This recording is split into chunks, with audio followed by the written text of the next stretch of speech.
Photography is something that I always wanted to be doing, and I'd be thinking about it when I wasn't doing it. So why not? If you always want to be doing something and you can figure out a way to get paid for it, it's the best way to go. It's the figuring it out that's the tough part.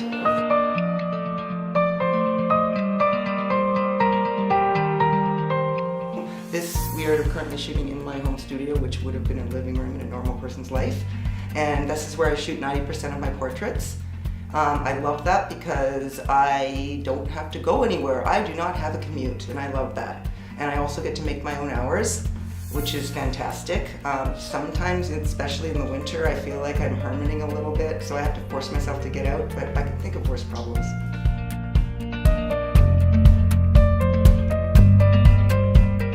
I'm more of a studio shooter. I like being in the studio, I like having control over what's happening, and I like the photo shoot to be the event.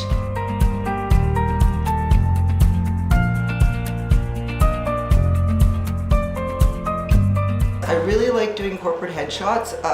On the surface that might sound like a really dry job, but actually most people need that one great shot, and most people are very nervous in front of a camera, especially if they haven't had their picture taken for 20 years, and I'll often hear people say, look, I feel like I look really old now, or I've gained 10 pounds since my last photo. I'm actually really nervous to do this, and I'm not looking forward to it.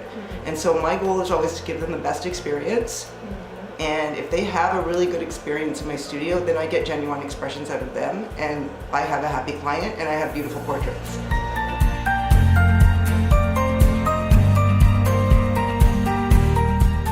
Thing I would suggest to anybody who's starting off as a photographer, don't get seduced by equipment.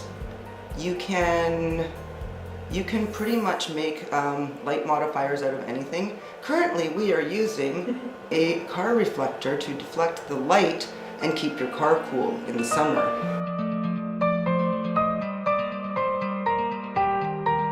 One of the things I love about running my own business is having ultimate flexibility and control over what's happening. The one thing I don't have control over is the seasonal aspect to what I do. Things do slow down in the winter, and they don't really pick up again until spring. It's evened out a lot more since I've become more established, but when I first started out, it would freak me out that I don't have any portraits booked for the month of February. And then I realized that because I'm so busy right before Christmas, I can take off for a month if I want. And so I started going on really kind of budget long vacations, like 5 weeks in Thailand, and not worrying about it because I know that when I come back it will pick up again, and that is one of my favorite things.